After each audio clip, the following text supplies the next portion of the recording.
All right. What's up, everyone? Happy Friday. I am getting some stuff set up. Was running a little late today, so bear with me for a few minutes as I just get things set up.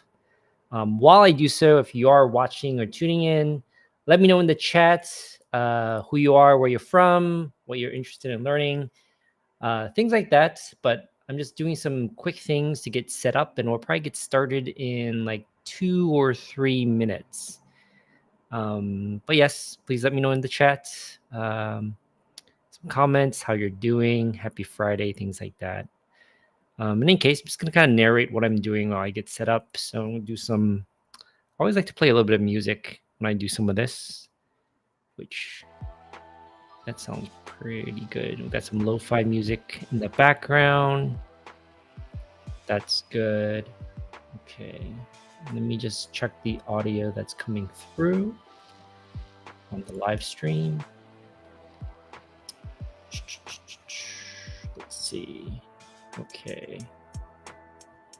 Checking the audio now. Actually.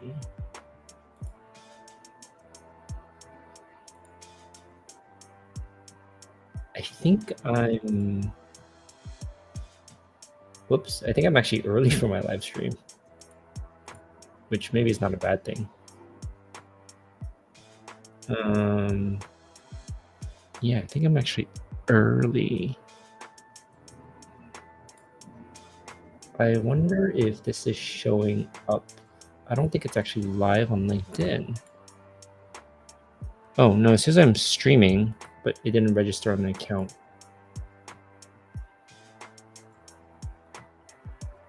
Okay. Yeah, I think I had it in my calendar wrong. You know what? We might actually start on the original time then if I am early. Might just hang out for the next 20 minutes or so. Maybe just having chit chats and stuff until we start the event. Looks like it is live. So let me just check the calendar. I may have had it on my calendar on the incorrect time. Not this one. I'm gonna check calendar. Yeah, I definitely had it at the wrong time because this says 6:30. Okay, cool. We'll probably start more so on the anticipated time if any of you guys are tuning in. We're hanging out for the next 20 minutes though, maybe chit chat, but since it is early, I'll let folks trickle into this live stream if folks are joining early. And then we'll try to start closer to the 6:30 mark, so people who are planning on attending at 6:30 can attend at 6:30. So I'll actually be right back. Gonna go grab some water, and we can jump started by just chit-chatting about stuff, maybe even like how this project got started. So I'll be right back. Feel free to leave questions in the chat, and we'll get started in about a few minutes. So BRB.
Okay.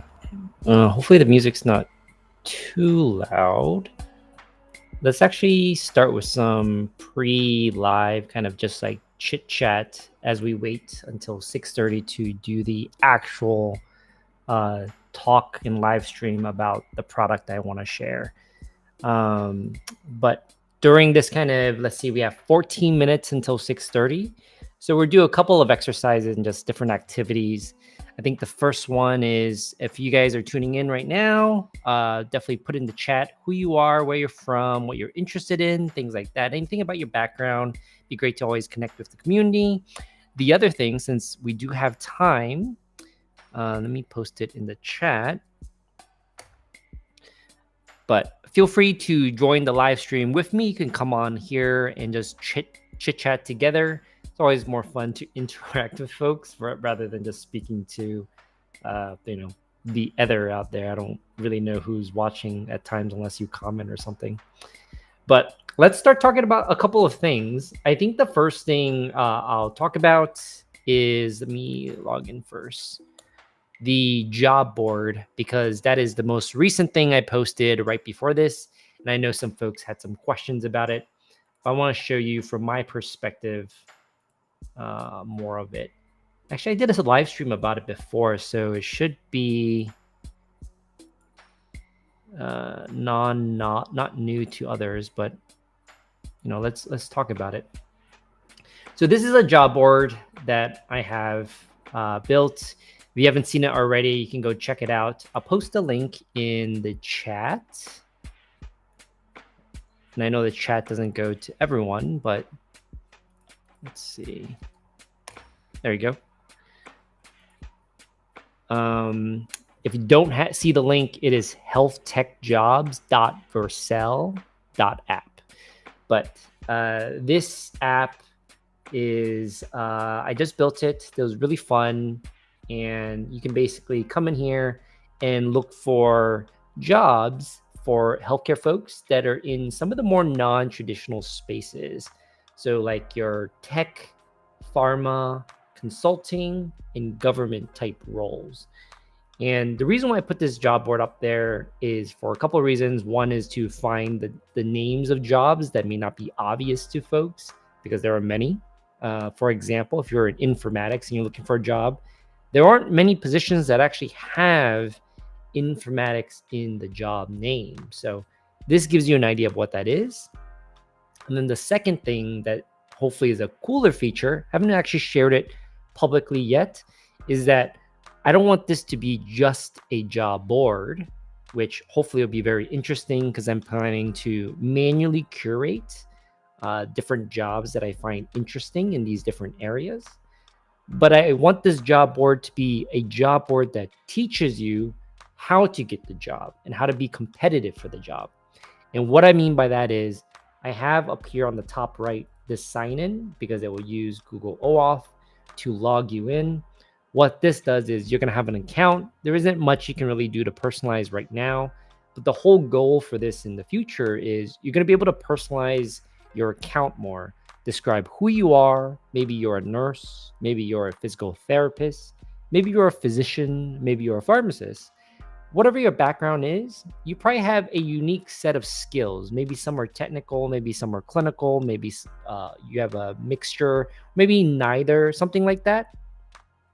And then based on the jobs that we have here, you'll be able to select them. And in the background, what this job board will do, that I hope is, I've not seen another job board do this, is it will recommend what you could do. Let's say like this one right here, specialist healthcare payer. I don't have a lot of experience in payer type stuff. Let's just pretend Halo is a specific skill set that is desirable that I don't have.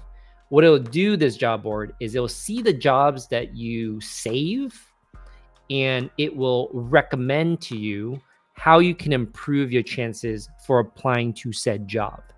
I know LinkedIn does stuff where it looks at the skill gaps, or rather the skills that overlap, and show you what jobs you would be competitive for. What I want to show you is the jobs that are opposite of that, because most people coming into these roles usually don't have a lot, aren't as competitive versus other applicants because you're missing a lot of the skills. So the point of this job board will also be to say, here's all the jobs out there that you may want to consider. And then based on these jobs you saved, here's some things you can consider to make your application more competitive. And then it'll recommend different trainings, different courses, different YouTube videos, different resources to boost your skills so you're competitive for that job. That's what I eventually want this to be. And this is just the first iteration of this. But in any case, this hopefully has been interesting for those of you guys have signed up. It's pretty dynamic. So, you can just kind of search in here and it'll search all the jobs dynamically without you pressing enter or anything. It searches on the title and description. And if you don't like that, you can always use different filters for the different companies out there. So there's a lot of different companies. There's OpenAI. There's like Stanford Children's. You can go back to all companies. You can search by different salaries. And this searches on the max salary. So it's on the upper end of this range. Doesn't search the minimum salary. But hopefully you guys have been checking this out. I'm curious what you guys think. I'm working through some issues with a few of you, but we'd love to hear your feedback on other things if you have any. So let me sign out of this. That's the first thing I wanted to show. That's one of the things I built. And then the other thing was, let me see. There is here. This one. Like I think I've really enjoyed using Next.js lately. Like I'm just pumping out apps left and right, and it's been a really fun experience. And this is the other thing that I built, which is a FHIR terminology server. This was the very first Next.js app I built, but I think I'm going to expand this one a bit more because I think there's a lot of value folks are finding in this one. And so if you haven't seen this yet, this is also public. You can access it. FHIR-terminology-server.vercel.app. I'll post it in the chat if you want to check it out. And so how you use it, these are direct connections to the different code systems. So right now it's connected to Loink and RxNorm. But for example, Loink, there's an example code here, 45484. You can go ahead and submit this, and it'll retrieve the FHIR output that you would expect directly from Loink, and then you can get rid of this, and it will show a more clean and easy to read output that you would get. And then you can take this and kind of do whatever you want with it, But this works because it's directly connected to Loink. As long as the Loink database is up to date, you can basically search any other Loink code that you would like. And you can also do this for RxNorm. There's an example I put on there, 20146. Do the exact same thing with the raw JSON output, or you can just look at a prettier version of it, I guess. But my favorite feature of this is the value set operations. The operations themselves are not implemented yet, but the cool thing that is implemented. So this is currently connected to the National Library of Medicine's Value Set Authority Center. And what it does is it will search automatically after you stop typing. I think I set it at 500 milliseconds. It will search all of them based on the term you put in here and retrieve the names of all those value sets. So like if you type in like beta blockers, for example, it'll search the database, bring them back, and then what I want to implement next is like a check mark over the one you actually want to run the expand or validate code value set, because there's just so many value sets out there and the names can be very similar and overlapping. So I want to make sure the user who's using this, because I'm trying to make this more of a user-friendly way of interacting with terminology services, I want to make this a first pass of selecting the value set that you want, and then you can perform your operation on it. So you can let's search another one. Let's say for like hypertension. Yeah, there's just so many value sets out there.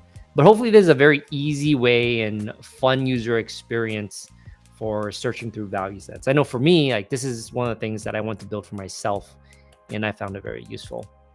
But this is another thing. If you have any feedback or thoughts on, let me know. It's public to use, and then hopefully people find value in this. There is the couple other apps that are not public, but I've showed it in the past. I'm also working on the Caregivers app. I did the Smart on FHIR integration separate of the Caregivers app, but the next step there, that'll probably be the next project I circle back to, is building this Smart on FHIR integration into the Caregivers app and actually giving that a try for my own records, or specifically my grandma's records.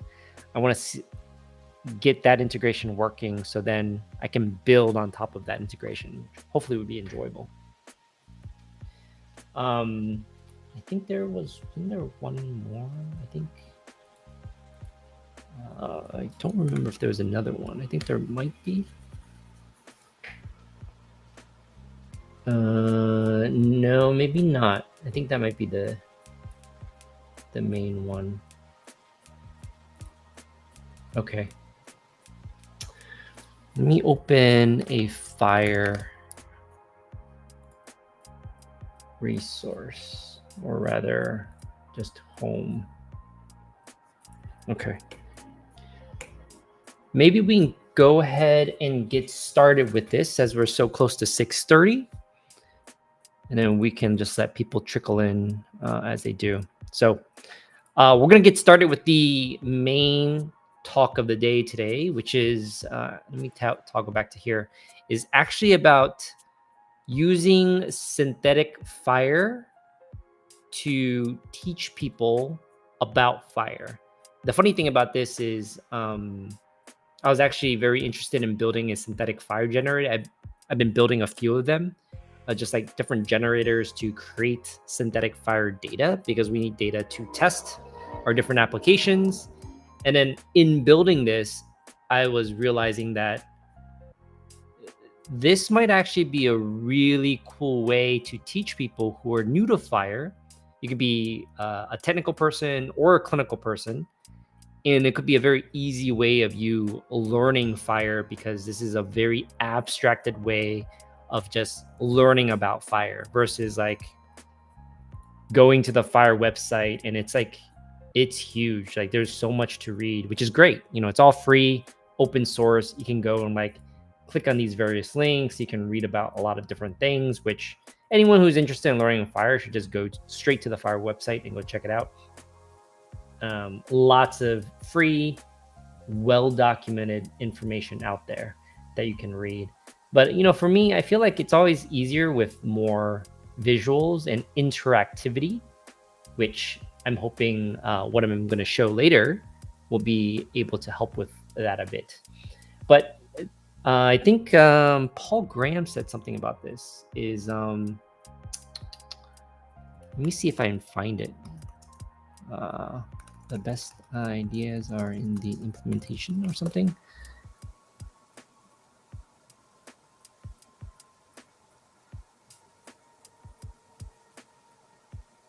How to make what?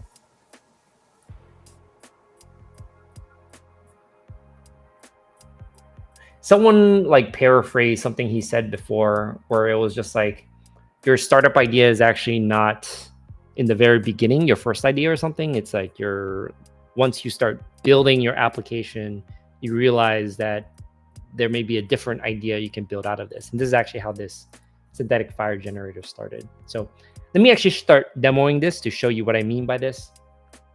So the idea behind this originally was just a way to generate synthetic FHIR data, because we all need data to test our applications.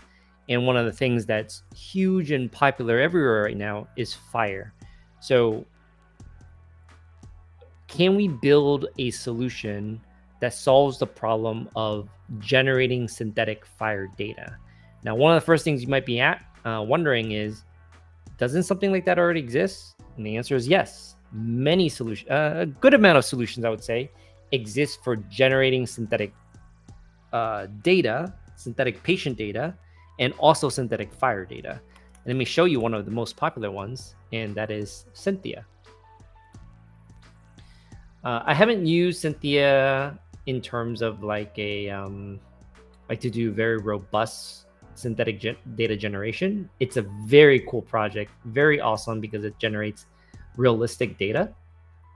I think the problem that I have with it, I wonder if I can find let me see if I can find it.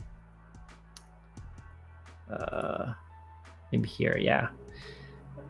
There should be another website. So there's a couple of things I'll say about it. The first thing I'll say is it's very tech focused.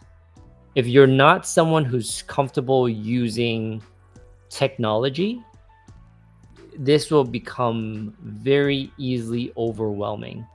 And I'm not a huge fan of that. I'm very interested in, especially for beginners who are new to things like FHIR, how can we abstract it so much to the point where it's very easy for people to dive right in and to learn some of the basics to ease them into some of the complexity. So if you look around Cynthia, I think that's one of the first things missing. Maybe that's not their target audience.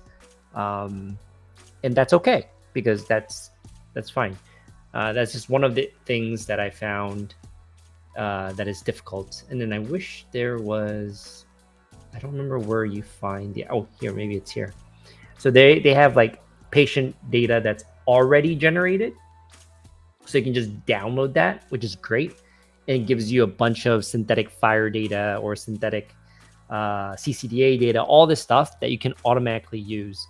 The problem I have with that piece, so it's data that's already generated, is that many of us who have built, or not even built, like worked in EHRs, we need very specific data. Now, Cynthia can do that. Cynthia has these different settings that can allow you to specify the types of data you want, and it can generate you very statistically real data. The problem is I have very specific use cases of like, give an example. I used to work in infection control when I was in the hospital, and I need a patient that has a catheter that has been inserted for at least 2 days. They've had a bacterial culture from the urine that was taken also 2 days ago, and it was positive for Staph aureus specifically, and I need very specific circumstances and very specific times. So that created a challenge of where I needed to be able to specify the types of synthetic data I need to a very specific degree. And so that's the problem that I'm trying to solve, but also solving it in a way that's very easy to understand. And that's where the original idea and long-winded intro for this project came from. Can we do that? And that's what I'm building. But as I'm building it, I realized it could be a great tool for teaching. So let's go ahead and jump right in. You can see I actually didn't even remove a lot of the boilerplate from this Next.js app. I built this in like 2 hours, so it's like super quick and dirty. Just wanted to start sharing early and getting feedback from different people in the community that may be interested in using it. So all I have implemented right now is this generate patient piece. And let me share this real quick. So what we have here is on the left. Let me explain this first. On the left-hand side, it's a form for you to enter data about a specific patient that you want to generate.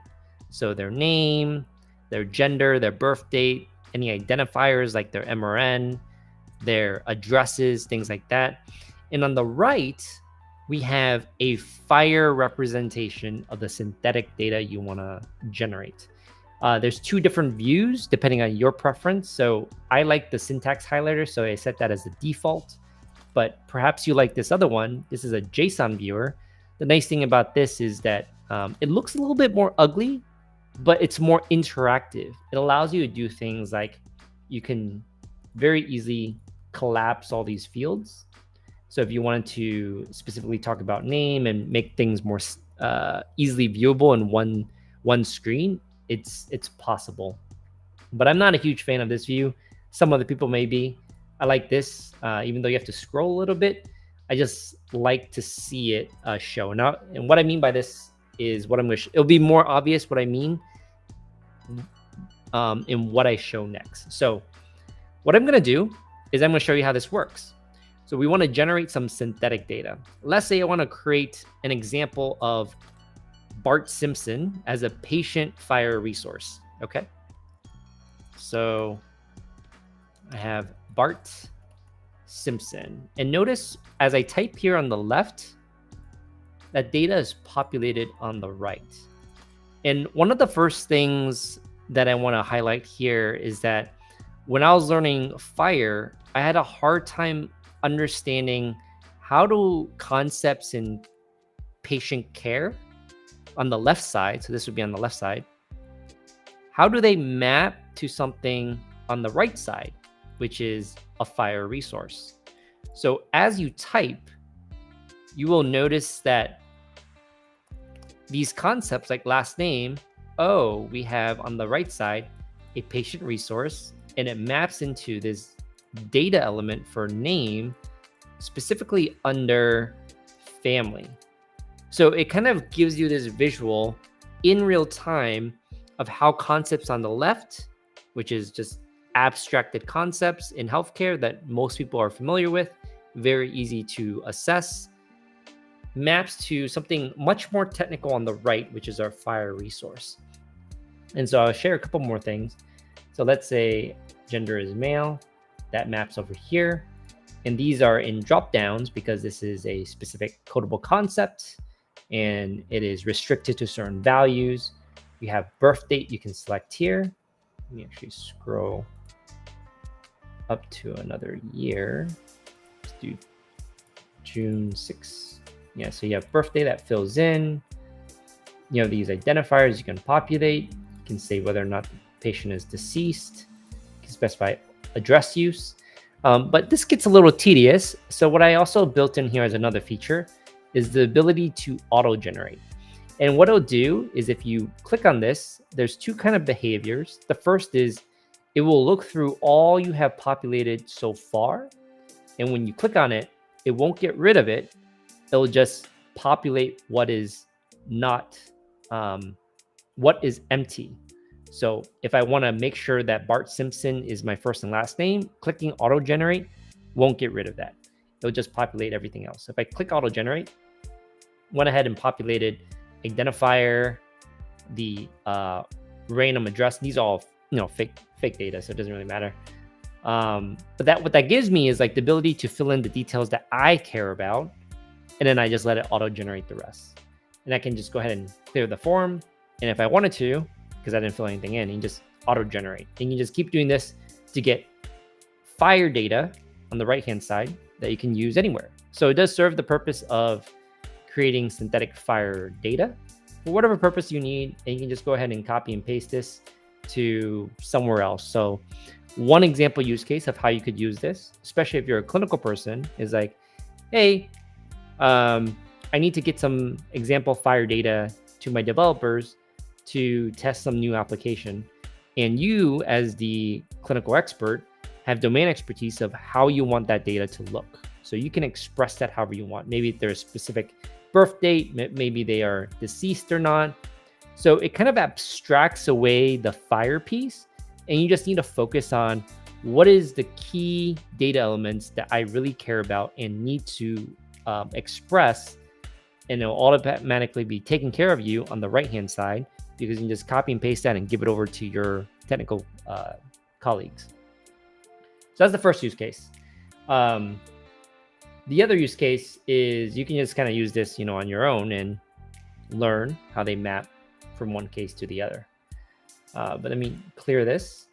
And I think the other thing that I was thinking of is, let's see here, is just using that tool that I build as a, how do you say it? Like a tool that I will start using in my videos to teach people about FHIR, and more specifically, how to model in FHIR. And so what I mean by that is, if you're brand new to FHIR and you need to start modeling in FHIR, what I would expect you to have, especially if you're touching some of these very clinical resources like medications, allergies, family history, things like that. I would hope that you have some domain expertise to know exactly what you're looking for when you're trying to map this. So as a pharmacist, I'm going to go ahead and pick on medications. And if you're a clinical person and you're like, I need to make sure that the medications that we create in FHIR have a dose represented. I need to know what data elements I care about, right? First off, if I go to the FHIR website, I can find that out, but I first need to figure out how do I navigate the FHIR website, which is pretty hard if it's your first time, right? But then once you know what you want to grab, let's say we're grabbing medication statement, then you need to go through the process of like going through and picking what do you need to know? Like, I want to know dose, but if you look through dose, they're not, sometimes it's a little bit obvious. Like, so it's like dosage. So you click on this and it's like, okay, you actually have to click on the data type. And if you click on the data type, you can see the dosage has many different ways of representing it. But you see here, there's like more things you need to know. There's like, let's see, site, route, method, dose, and rate. So what you'll be looking for is something like this. So you would want to know it's in the dose and rate data element, and it's in the dose specific sub element. And the reason why I'm saying this is because you have to be pretty comfortable navigating FHIR already to do your data modeling. What I think this does that will add value is when we start talking about generating medication, these are not built, by the way, only generate patient, is when we start talking about these things, the left-hand side will always represent a very abstracted form of the concept we care about. So if it's medications, one of these fields would be simply dose. And when you fill it out, on the right-hand side, it will very quickly and dynamically show you, oh, it's in the dosage, I forgot now. It's in the dosage dot dose and rate dot dose quantity or dose range field. So that becomes very obvious very quickly to help speed up the gaps when you start data modeling in FHIR for the very first time. And that one truly is more of a solution focused more on our clinical folks, but certainly helpful for some of our technical folks too, because it helps you connect how do the concepts, which are more of the healthcare concepts on the left, map to something in FHIR, and how do those things map? So I'm hoping that will be another common use case for this, and I'm definitely going to start using it in my videos as well. The last thing I'll say about this, and then maybe we can start wrapping up the video, is that I do hope that this is ultimately going to be a synthetic FHIR data generator as well, because there's a lot of use cases, as I mentioned earlier, that we want to generate synthetic data to test our applications. And so one of the things, and it was the original idea for this, and I just kind of like scrapped all the features from it, so it's not, you can't see it here, is I wanted this to be, so we're on generate patient right now. I want the ability to have this auto generate tab, but I want another tab that has the manual configurations, or rather maybe not. It's just like you can just go ahead and start manually configuring it. And then what it can produce is a FHIR resource that you can copy and paste and then use it in your applications. But usually you need perhaps more than one patient. And that's what this doesn't solve yet, but it's very easy to fix. And what I mean by that is, like, maybe you want to create a dashboard, or you want to create some decision support tool, and you want to test your tool or dashboard on many different patients. And so in that case, you want a lot of patients, and doing this one at a time just doesn't make sense. So I want some ability to build into this. Maybe it'll be on a different screen. This use case would be for just this side-by-side thing. And then the other use case would be more so like, let's generate a bulk set of FHIR resources, be it a bulk set of patients or a bulk set of medications. And then you can either auto-generate just a random set of stuff. you can set variables and parameters. So let's say you want all patients that are only pediatric. So you can go ahead and set the ages of them. Say, I want all patients limited that are randomly generated with the age between 0 and 18. And it can do that. It would just randomly generate a group of FHIR patients for you like that. And maybe you want to generate a group of, let's say, A1C levels that are some normal, some abnormal, some really abnormal, like really high, perhaps like greater than 12% or something like that.